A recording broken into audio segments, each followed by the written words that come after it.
On the midnight of 1st October 1960, the Nigerian flag was raised. It means Nigeria has gotten independence from Britain.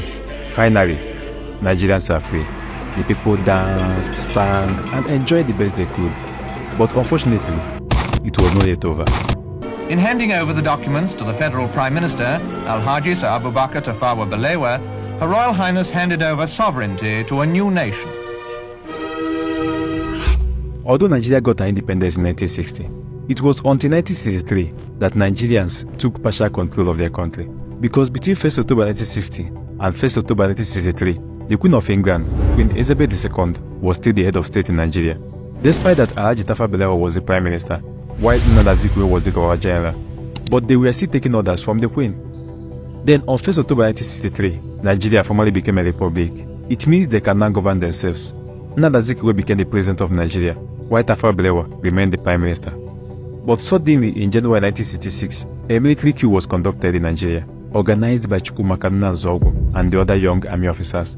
This coup happens to be the first in Nigeria and the heaviest in record, as it saw the death of many great Nigerians: the Prime Minister, Alhaji Tafawa Balewa, the Premier of Northern Region, Sir Ahmadu Bello, Chief Samuel Akintola, and 19 others, including senior army officers and politicians. Then the military took over, and Major General Agui Ironsi became the head of state. But by 29 July 1966, barely 6 months in power, Ironsi was assassinated while on a visit to Ibadan. He was killed alongside Lieutenant Colonel Francis Adekunle Fajuyi, the then military governor of Western Region, who insisted that Ironsi should not be killed under his watch. The soldiers who came for the exercise then decided to take both of them, as he would not allow them to take away his guests. Their body was later found along Owo Road in Ibadan. After Ironsi's death, General Yakubu Gowon, who was the most senior military officer from northern Nigeria, took over as head of state. Few months into his administration as head of state, the Nigeria-Biafra War broke out, which lasted from July 1967 to 15 January 1970. I call on those who claim to love Nigeria and the Igbos to face realities and advise the people of the East Central State to lay down their arms and return to the fold. After the war, General Yakubu Gowon was still the head of state until 29 July 1975, when General Murtala Mohammed overthrew his administration and became the head of state, with General Olusegun Obasanjo as his second-in-command. Murtala Mohammed's administration was short-lived, as he was killed on 13 February 1976, just after 6 months and 15 days as head of state. His death was masterminded by a group led by Lieutenant Colonel Bukasu Kadinka. They shot him while in traffic in his vehicle near Dodam Barracks, Obalande, Ikoyi, Lagos. After his death, Olusegun Obasanjo took over. He was the head of state from 1976 to 1979. True enough, it is an interdependent world. But we in Nigeria today are over-dependent on other economies for non-vital and non-essential goods, which does not help our development. During his administration, he promised to conduct an election for civilians to rule the country. By August 11, 1979, a general election was conducted and Alhaji Shehu Shagari became the president of Nigeria, with Dr. Alex Ekwueme as the vice president. I, Sheikh Usman Aliyu Shagari, do solemnly swear that I will be faithful, and bear true allegiance to the Federal Republic of Nigeria. After their first 4 years as president and vice president, on 6th August 1983, another general election was conducted, and the result was a victory for the incumbent, Alhaji Shehu Shagari. He just won his second tenure as president, but the second tenure only lasted for 4 months, because on 31st December 1983, General Muhammadu Buhari overthrew their government through a coup. Good afternoon, gentlemen. Please sit down.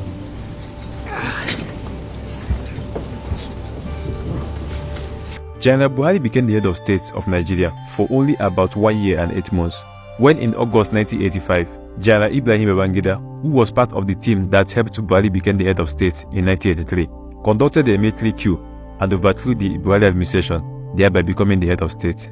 Babangida was in power from 27th August 1985 to 26th August 1993, a total of 8 years. He resigned from his position as head of state in 1993 after the 1993 general election, through which he promised to hand over to civilian rule. But instead of handing over to Chief Moshood Kashimawo Olalekan Abiola, popularly known as MKO Abiola, the presumed winner of that election, General Babangida decided to annul the election.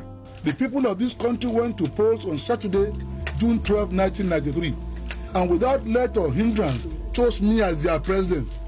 I won in 20 states, and I won the 1/3 of the votes in 28 out of 30 states and at the Federal Capital Territory of Abuja.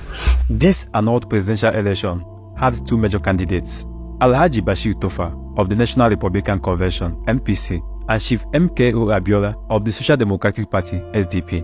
The election is adjudged to be the freest and fairest in the history of Nigeria, but was annulled by Babangida on the basis that if he had allowed MKO Abiola to be president, there would be a military coup that would put his life and that of Abiola on the line. He said that some top military officers were already planning to attack if Abiola emerges.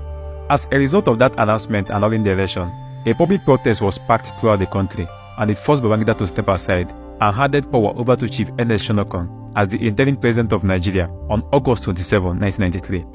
Ernest Shonekan's administration only lasted for less than 3 months before General Sani Abacha took over as the head of state in November 1993.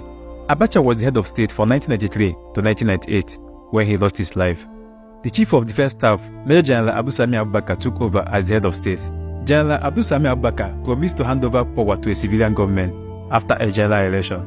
The election was between two major candidates, former head of state Chief Olusegun Obasanjo, who contested on the platform of People's Democratic Party (PDP), and Chief Samuel Olufale, who ran on the platform of a joint alliance between the parties Alliance for Democracy and All People's Party. That Olusegun Obasanjo, retired of the PDP, having complied with requirements of the law and scored the majority of votes, is hereby declared the winner and is returned elected. By May 29, 1993, Chief Olusegun Obasanjo and Alhaji Atiku Abubakar were inaugurated as the President and Vice President of Nigeria. Obasanjo was the president for 8 years, between 1999 and 2007, which includes 2 tenures of 4 years each. By 2007, he handed over power to Umaru Musa Yar'Adua, who had won the 2007 general election. But by May 5, 2010, after just 3 years in office, Umaru Musa Yar'Adua was declared dead following months of illness. Dr. Goodluck Jonathan, who was the vice president, took over and completed the tenure, while he also ran and won the 2011 general election, giving him a fresh tenure that lasted from May 29, 2011 to May 29, 2015. By 2015, through a wave of coalition and alliances that gave birth to a new political party, the All Progressive Congress (APC), Muhammadu Buhari won the presidential election, defeating the incumbent president, Goodluck Jonathan, and others. This marked the return of General Buhari, who was the military head of state between 1983 and 1985. He then served as the president from 29 May 2015 to 29 May 2023. On 29 May 2023, Asiwaju Bola Ahmed Tinubu was sworn in as the president of Nigeria after a keenly contested election between 3 popular candidates, Alhaji Atiku Abubakar of the People's Democratic Party (PDP), Mr. Peter Obi of the Labour Party, and Bola Ahmed Tinubu of the All Progressive Congress (APC). But in all this, after years of gaining independence, it still reflects as if Nigeria is still under colonial bondage. Thank you for watching. More is coming your way. You need to subscribe and like this video.